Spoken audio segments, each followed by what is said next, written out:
তোমার স্বামীর লাশটা কেন ফ্রান্সে চলে গেল, খ্রিস্টানদের কবরে চলে গেল, আর খ্রিস্টানদের মেয়ের লাশটা কেমনে এখানে চলে আসলো? এবার ওই স্ত্রী কেঁদে ফেলে দিল, কাঁদতেছে আর বলতেছে, আমার মনে বারে বারে এটা মনে হচ্ছে যে আমার স্বামীর একটা অন্যায় ছিল, পাপ ছিল, সেটা হচ্ছে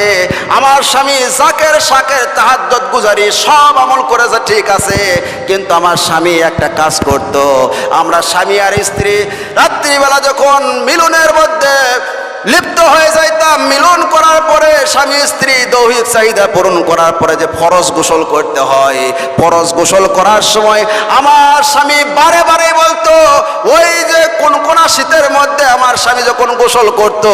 সেই সময় বলতো, ইসলামের এই নিয়মটা আমার পছন্দ হয় না, ইসলামের এই আইনটা আমার পছন্দ হয় না,